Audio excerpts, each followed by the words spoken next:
Hey guys, come on downstairs. We're bringing a little Microsoft Flight Simulator again to you today with job number 10 of our career mode, stationed here in Las Vegas.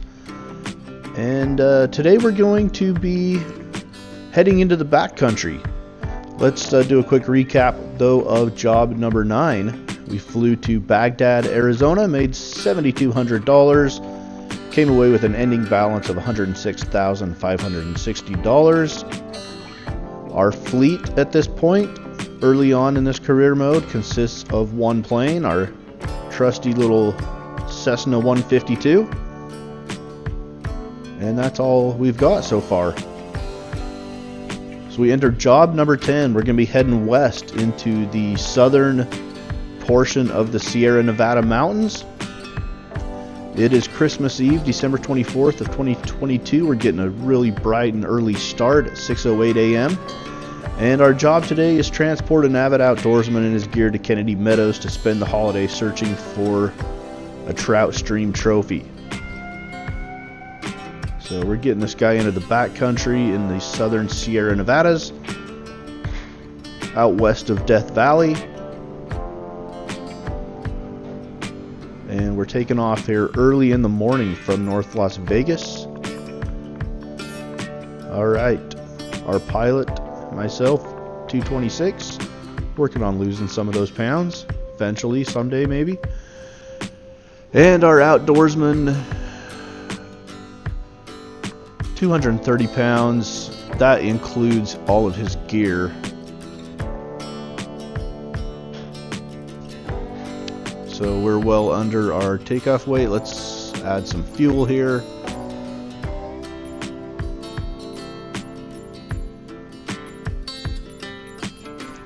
Make sure we've got what we need to get up into the mountains.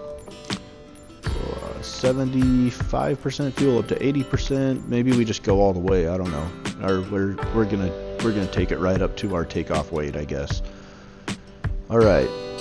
So 10.92 gallons in each tank is what we're going to be at. And let's start to fire our little Cessna up, get the fuel valve turned on. Mixture rich.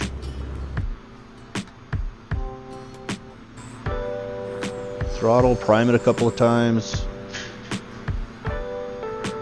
I think we've got the beacon on. I didn't notice.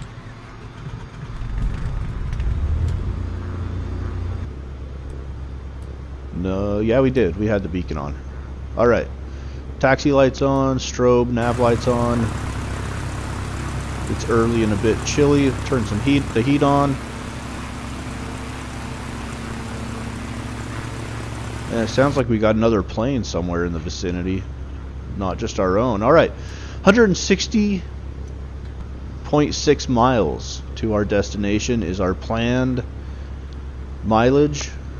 That's what will be paid for. Our first waypoint is actually just a DME, which doesn't help us all that much because we don't have any DME equipment on this plane.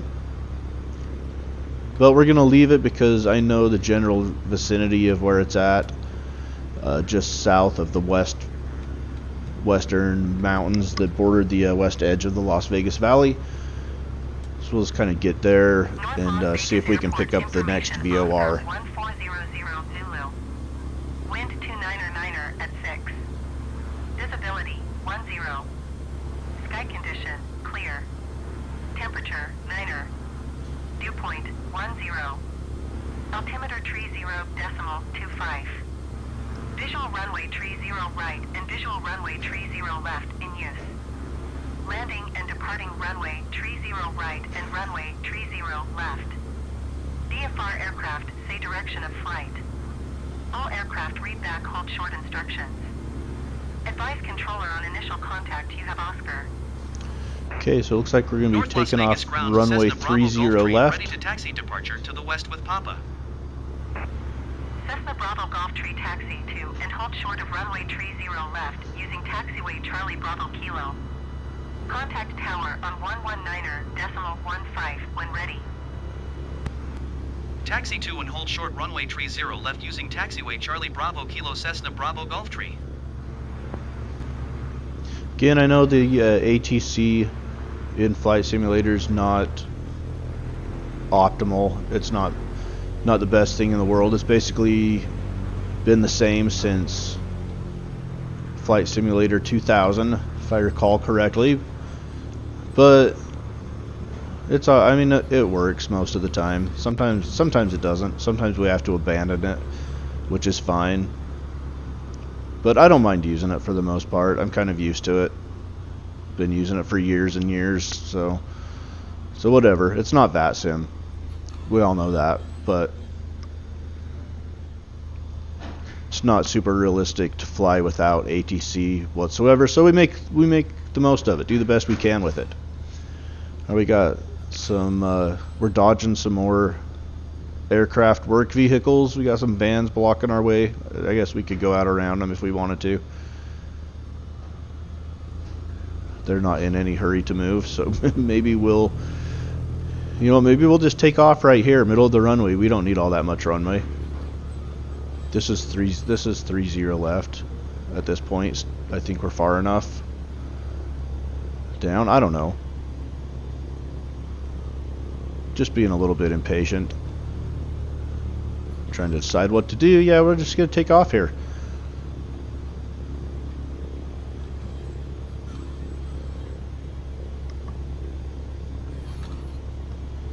Get up in the air before the sun has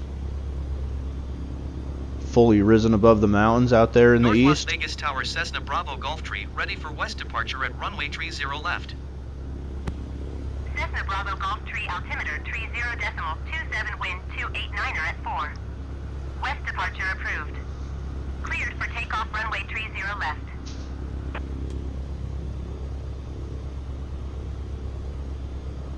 Cleared for takeoff runway tree 0 left Cessna Bravo Golf Tree. Alright, let's go. We're anxious to get up in the air.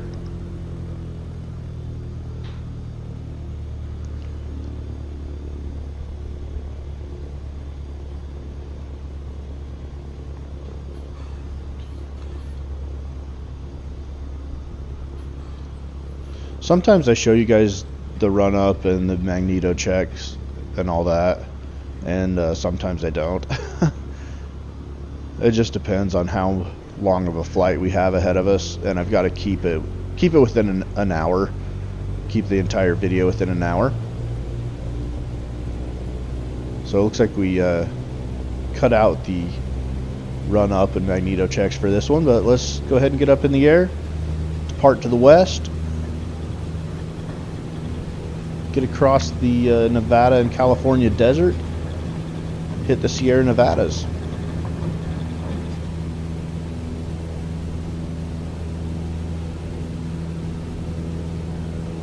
I think this might be the first dirt runway that we've landed on in our first 10 jobs of this series. Heading to a nice little mountain valley called Kennedy Meadows. See if we can locate the dirt runway. Sometimes they're hard to find. They're hard to see. For west departure.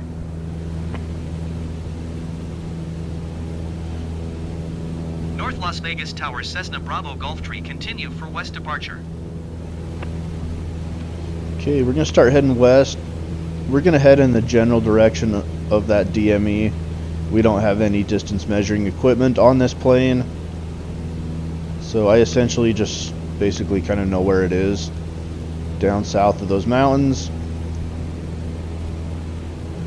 And hopefully by the time we get there, our next VOR waypoint will have kicked in, and we'll have some guidance.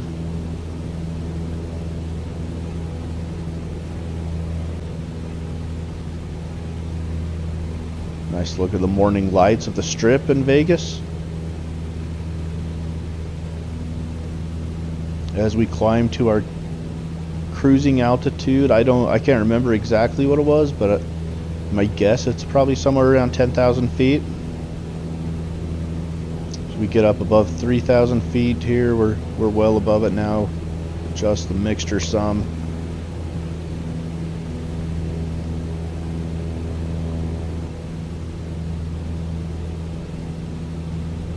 make sure our mixture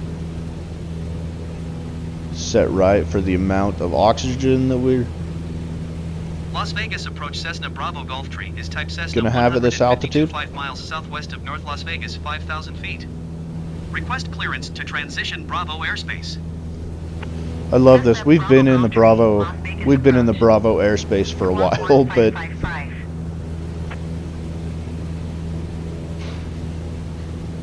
we've been in the Bravo airspace for a while, but Squawk at 1555 Cessna up Bravo until a Gulfstream. certain point, it won't let you even contact. Contact 6 miles southwest of North Las Vegas, 5,200 feet. Clear through the Bravo airspace. Maintain on navigation. So, I mean, that's an obvious drawback of the ATC system on Flight Clear Simulator. through the We've been in the Bravo airspace Cessna for a Bravo while, Gulfstream. but we're just barely able to reach out Cessna Bravo to, Gulfstream. Contact Las Vegas approach on 119.775. we're just barely able to reach out to Harry Reid International and get clearance through the Bravo airspace. 119.775 for Cessna Bravo Gulfstream. We're going to get passed off a few times here.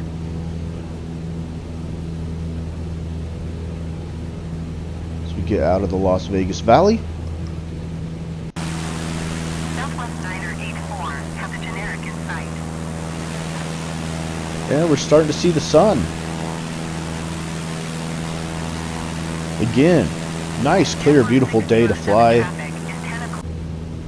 We've had nothing but that so far in this series. We've had a few days where there was a little bit of wind, but man, hardly a cloud in the sky in Vegas in our first 10 jobs. Have hardly seen a cloud. That's going to change here. I want to say coming up in job 13, I believe, is the one where we get a nice overcast day. Cessna Bravo Gulfstream, contact Las Vegas approach on 125.475. Good day. Actually, now that I think about it, I Going think to it wasn't until 125 job decimal 15. For 75 Cessna Bravo Gulfstream.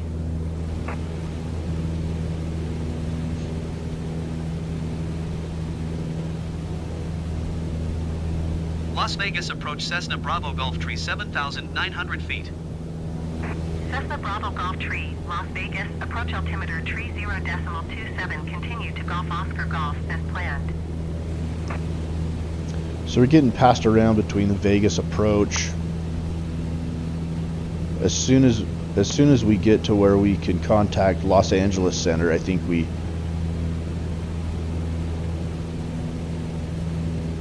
keep with one flight following for a while.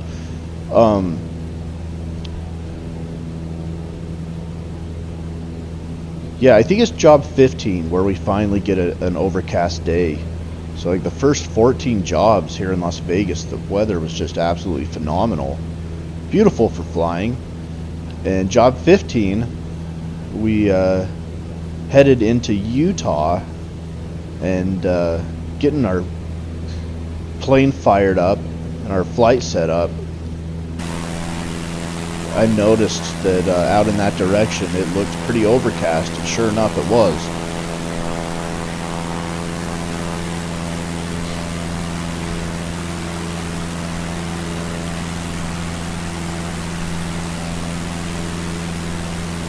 So here in job number 10, we're heading to the Sierra Nevadas. Job number 11. Let's see if I can remember what job number 11 was. Oh, it's Christmas Day. Job number 11 was Christmas Day, and it was just a night flight around the valley of Las Vegas to check out the lights. And I think in that one we took off from North Las Vegas and circled the valley, landed in North Las Vegas. Just a little sightseeing on Christmas Day. And then in job number 12, we head over to, we head over to Grand Canyon West in job number 12. Job number 13 was a big one. Job number 13 is actually, I'm going to bring to you in 3 different parts. And we head south of the border In job number 13, we're headed to Mexico. In job number 14, we head up to south central Utah. Job number 15, we're headed to southern Utah once again. Job number 16, Kingman, Arizona, I believe. And the final Las Vegas job, in job number 17, is a night flight to Los Angeles. And after job number 17, we'll introduce area number 2 into this series. And I'm not gonna give that away just yet. We'll have a special video to announce area number 2.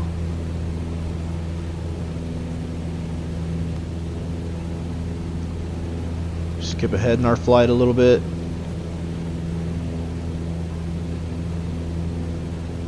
Not a ton going on in this cruise portion of our flight. So you can tell I've gotten a lot better at stabilizing the aircraft and just handling the Cessna 152. The first few episodes, I was pretty squirrely with this thing. To be fair, we were dealing with a little bit of wind in those first couple of episodes, and we headed up north to Ely in the second episode, where the weather wasn't so great. I guess it wasn't terrible up there, but it was windy, and we did have some issues with some downdrafts along a ridge or two.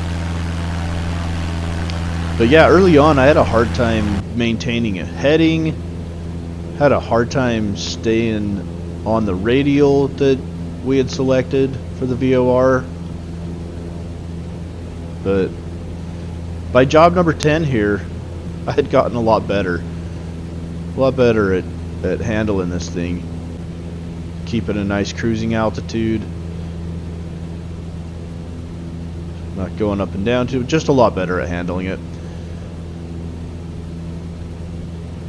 Some nice mountains off to the south of us.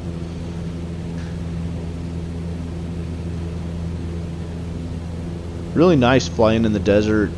I know I talked about this in our last episode. It's really nice to fly early in the morning or later in the evening. I think I like morning better just because there's no chance of it getting dark on us. It's getting lighter. Especially later on in this series when we get into area number 3 that I'm currently working in real time. I'm behind quite a bit in getting these videos up, so I can kind of tease what's ahead. But area number 3, we deal with a lot of let's just say we deal with a lot of overcast days, and a few flights we end up not getting to our destination until nighttime, and it's both nighttime and overcast. Causes some issues for us. Obviously the Cessna 152 not really meant to fly in overcast weather unless it's going to fly underneath the cloud ceiling, but yeah, you really shouldn't be flying the Cessna 152 in the clouds. It's not what it was designed for. But since this is a game, we're going to take whatever the live weather situation hands to us and at least make an honest effort to accomplish the job that we set out to do. So even if it's overcast, I'm going to brave it and try it, where in real life you would absolutely never do that. But it does make for some interesting flying on this series, some challenges, maybe even Los put us in Angeles Center some Cessna Bravo Golf Tree is type Cessna 152 19er miles south of Lima, 619,100 feet. might put us in Request some flight following. perilous situations, to Cessna say the Bravo least. Golf Tree, Los Angeles Center. Squawk 0676. We haven't crashed this plane yet, but look at the days we've had. The days have been absolutely gorgeous. There's really no chance we're crashing it on days like this. But Squawk 0676 Cessna Bravo Golf Tree. when we start getting some Cessna bad Bravo weather, Golf Tree radar. Contact 20 miles south of Lima, 618,900 feet. Altimeter tree 0, decimal 2 tree. and I hate trying to talk over the ATC because they're so loud. But when we get into some bad weather situations, when we start maybe making some irrational decisions that we would never make in real life because it's just a game. Cessna Bravo Golf Tree, acknowledge last transmission. We get into some Roger, dangerous Cessna Bravo situations. Golf Tree. And some of them we escape and some of them we don't. Let's just put it that way.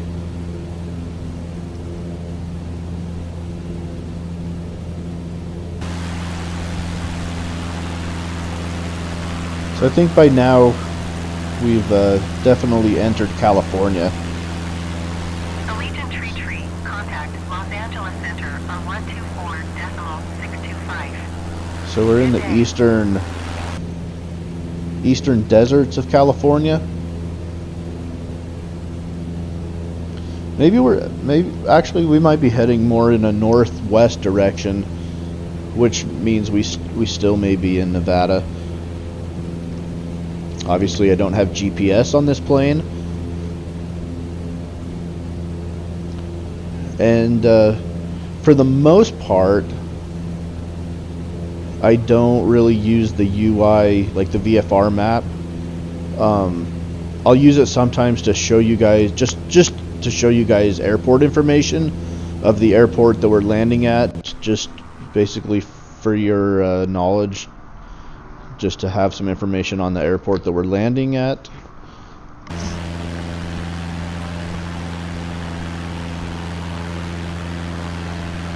But throughout the flight, I don't use the VFR map at all. Just as we approach our airport, I will turn it on once just to get give you guys a look at the airport information, so you can see the altitude that the airport's at and any other information. Occasionally I'll use it to try to look ahead at the weather. So I mean, realistically, in most planes today, even in the Cessna 152, you'd have access to a way to find the weather that lies ahead. I believe whether it's on an iPad or whatever.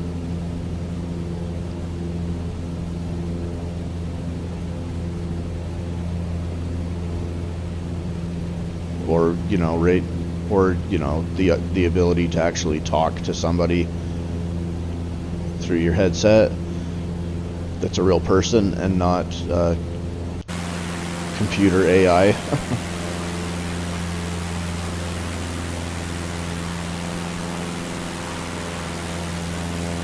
A nice shot. For the most part, I like to stay in the cockpit in these flights. Try to give myself a real sim feel to it. And as the series goes on,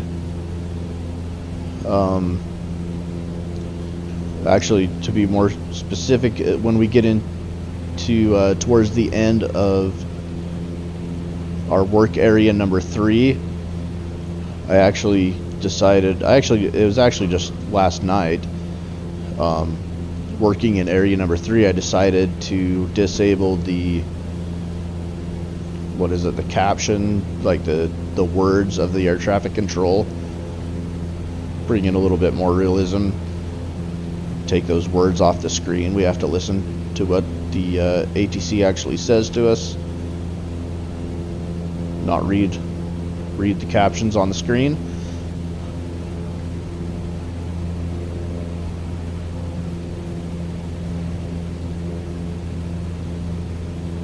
But for the most part, I like to stay in the cockpit as much as I can and make it feel like we're actually simulating being the pilot. I wish there was actually I know there is on some planes, but I wish on all planes you could see the passengers in your plane. I know in the Kodiak you can see all the passengers, which is nice. I actually feel like you're actually taking some real people somewhere.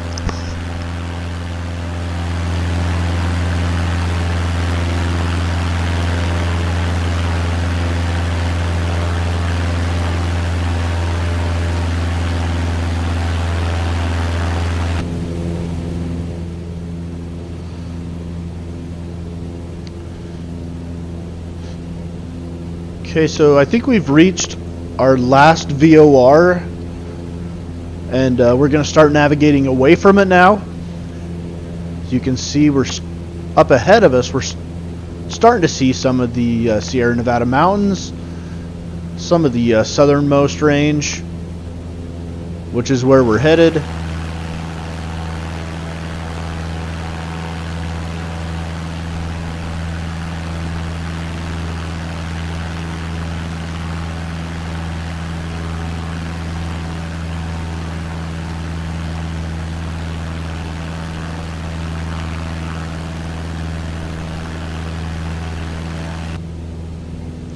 The further north we get in the Sierra Nevadas, the more snow we're going to see, the colder it's going to be.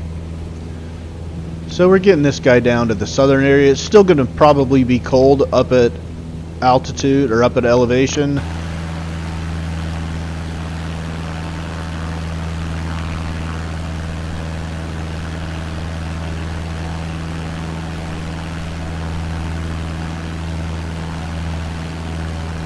But with the proper gear, it wouldn't be unbearable, I don't think. With the proper gear, I think you could definitely fish.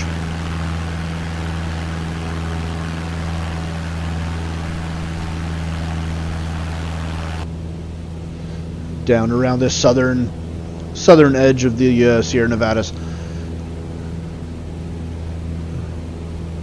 And this valley that we're going to isn't super high up in elevation. It's kind of a lower mountain valley. Not really up in the tops of the mountains, so probably good enough weather to fish this time of year. And for some hardcore fishermen, which isn't me, some hardcore fishermen, weather's not going to stop them anyway, or temperature's not going to stop them anyway. I like to fly fish, but I'm a fair weather fly fisher. Not typically going to brave the bad weather to get out on the river. Man, it's been a long time since I've done it too. Really long time.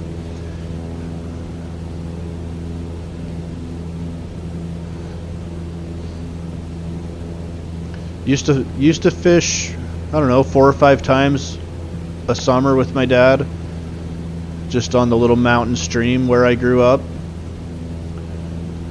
And since I got married 9 years ago, I've only managed to fish with them a handful of times. I regret that. That's too bad. I wish there was a way that we could have done more. But when I got married, I moved to Salt Lake City.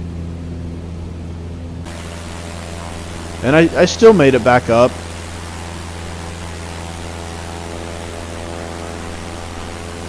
To Logan to fish with him from there, but after like a year and a half in Salt Lake, we ended up moving to the Oregon coast. And obviously that's about a 12.5-hour drive from where my parents were at the time.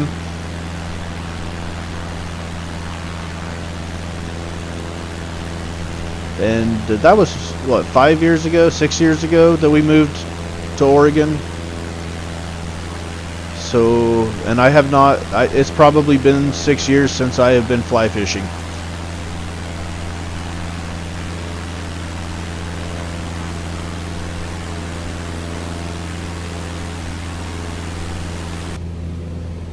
Man, the scenery in this sim is just amazing. It is just incredible to me. Compared to the last, so I did pick up Flight Simulator X, but my computer sucked. I mean, it just sucked. So I had FSX, but it never really worked properly on my crappy computer. And so I basically just kept playing Flight Simulator 2004. So compared to 04, like, this is just sick. This is unreal how good this is, even on Xbox, you know.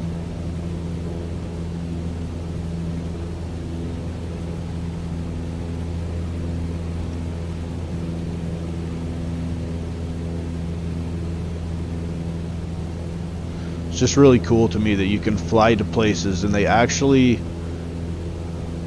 look fairly close to what they would look like in real life, at least from the sky.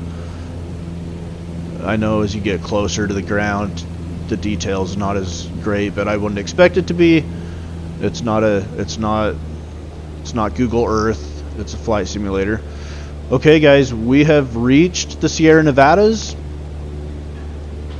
Now, we've been tracking this radial away from our final VOR.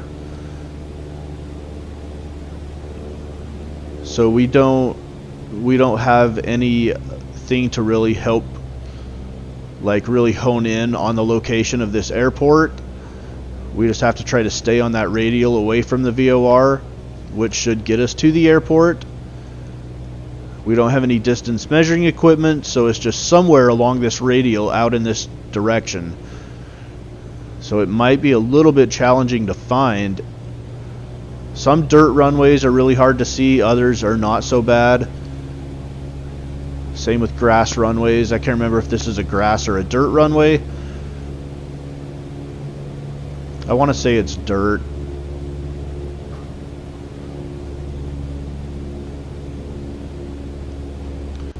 And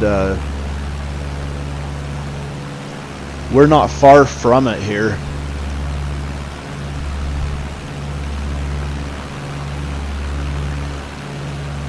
At some point in this series, I'm definitely going to buy a bush plane. I'm not sure which one yet. I've got several options to choose from. Could do the Kit Fox.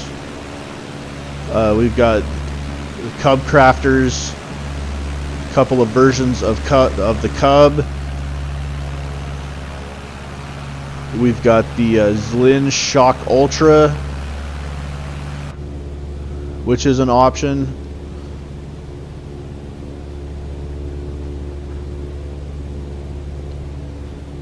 We got the NX Cub that's actually, like, we have 3 or 4 very reasonably priced options, and then one that's just extremely expensive for a bush plane. I thought. I tried to keep the pricing. I mean, if there's issues with the pricing, take it up with Google, because I don't know, and I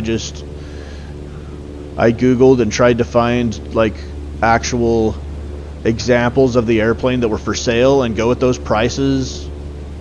And that's why I have the years listed on the price list. It's not necessarily that I'm all, like, that geeked into this that I really feel like I'm flying that year of a plane. I get that, but that's just to reference, like, the price range that I found, basically. So, like, this plane, the Cessna 152, I'm calling it a 1980. I know I could call it whatever year I wanted to call it, but we bought it for $45,000, and the 1980 just, I guess, reflects the price range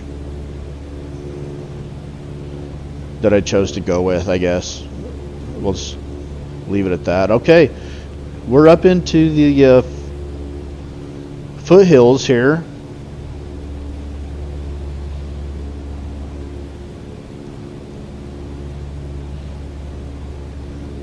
Kind of doing a combination of staying on the radial while avoiding terrain and trying to stay low enough that I can find this runway, or this little landing strip in this valley, Kennedy Meadows.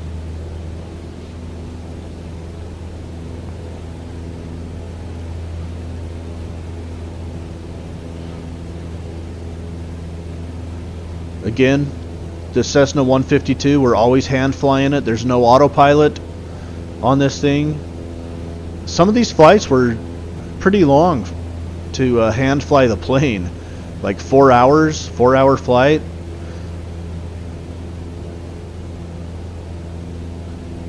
In job number 13, our flight to Mexico, that was a beast.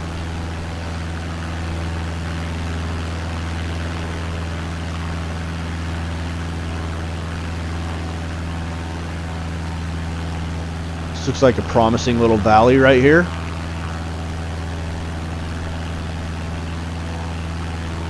Hopefully this landing strip is at a low enough elevation that it's not covered in snow.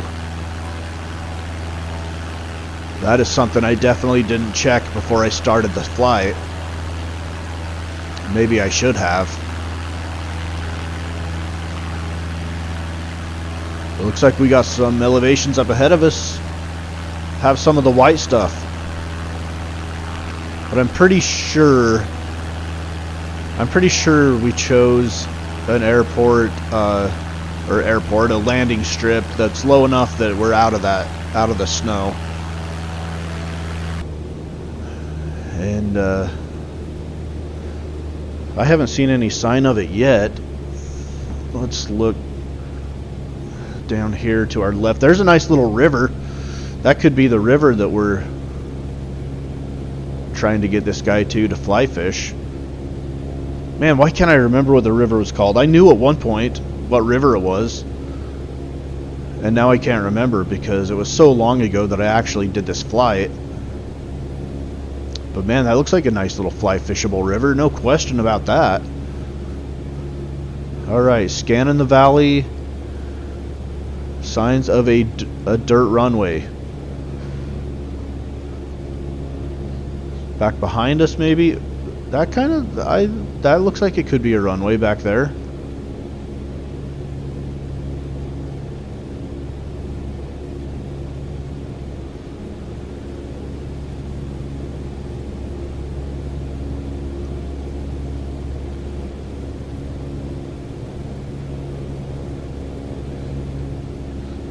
We've lost our VOR at this point, so now we're kind of on our own. We're out of range of the VOR. It's hard to distinguish sometimes roads, like dirt roads, from actual dirt landing strips.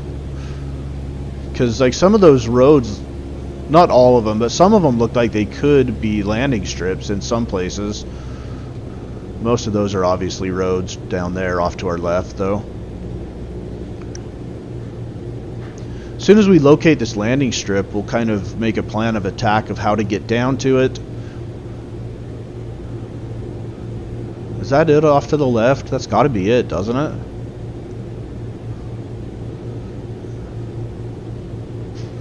Kind of make a plan of attack on how... Yeah, that's got to be it. So there's the road to the right, and then the landing strip to the left. Where you see those two parallel, right in the glare of the window right there. There's those two parallel roads. The one on the left, I think, is our airstrip. So we're gonna come down this way. Make this basically our downwind leg here. Yeah, that's definitely our landing strip right there. There's a road to the right, landing strip to the left. We're going to fly this stretch as a little bit of a downwind. We're going to try to keep our altitude up, though. It may be a little bit higher than a traffic pattern because we've got that ridge up ahead of us. And I think what we're going to do is we're going to fly over the crest of that ridge and then drop down the back side of it as we bank to the left.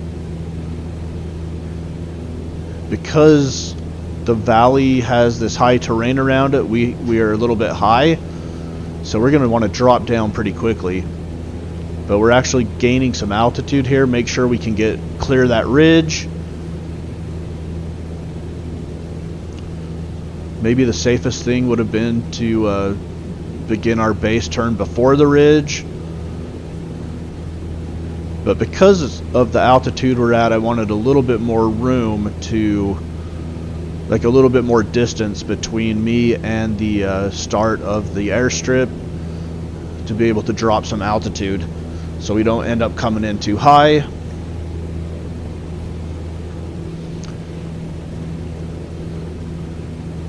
Luckily, we're not experiencing a ton of turbulence or drafts. Fairly smooth to this point. We'll see if it holds up as we cross this ridge. Start to bleed off some speed. We're right around 65 knots at this point. Okay, so that ridge right there, out our left window, once we cross the crest of this ridge, we're going to start dropping down the back side of it in a hurry, because we're still pretty high. What are we at? 8,700 feet. I didn't show you guys the airport information of this one, so I don't know what the altitude of the airport is, or the runway, but we're gonna start dropping down the back side of this hill, turning to our left, and as we bank right here, we should come around and be lined up with the airstrip. So we're coming down at about 1,000 feet per minute. Sorry, my kids are making a little bit of noise in their playroom. They've been pretty good for such a long video, but I'm sorry that every once in a while you're going to hear them. It's nothing I can do. They're 4 and 2.5. Okay. I think our altitude's looking good now. And that's the landing strip up there on the right. Our first dirt landing coming up. First of hopefully many. Like I said, I do want to get a bush plane. I want to do some bush flying. We're going to do a little bit of everything in this series. I'm not going to lie. I want to do a little bit of everything. We're going to have a plane with some floats. We're going to have a plane with some skis at some point. We're going to do it all, man. We're going to have turboprops. We're going to have jets. We're going to have them all. We're going to do it all. But we got to earn it. We got to earn the money to get there. And while we do that, we'll learn every plane pretty darn well, I think. Okay, looks like we've got some trees at the threshold of the landing strip. We're going to have to make sure we stay high enough to clear. Let's make sure we go over the top of these guys.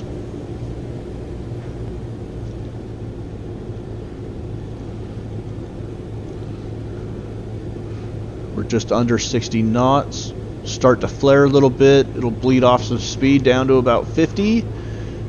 And right at about 50, we're going to touch down. Nice.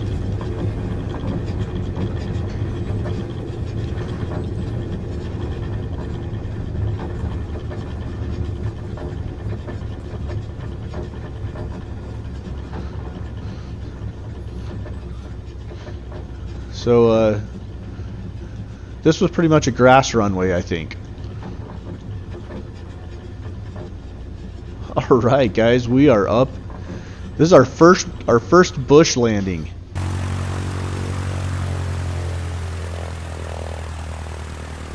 Look at this valley, man. This is beautiful. Nice. Okay.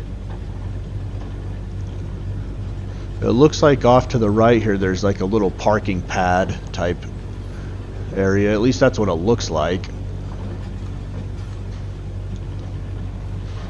Looks like we got a little trail going over to these trees.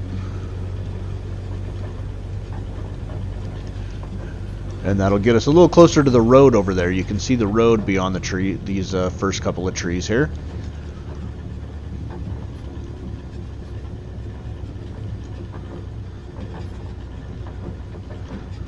You get this guy here, let him start fishing. Our job is done. Now it's up to him to do the rest, right? We let him be. He can find an Uber home. Good luck with that.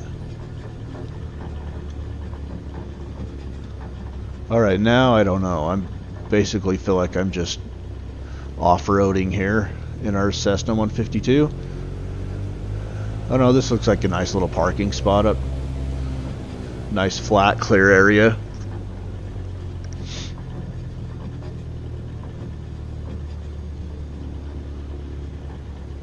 Still fairly early in the morning. We got such an early start. We were in the air before the sun was up. Oh, easy there. Okay, are we calling this good? I think we're going to call this good. Nice. That's a pretty shot. Should have taken a screenshot of that. That should have been my thumbnail right there. That definitely should have been my thumbnail. Look at that. Alright. We made it, guys. Just under 2 hours to get out here. It's 8:44 a.m. We burned off 11.52 gallons of fuel. And we went, what was it, 160 something miles? But man, look at this place.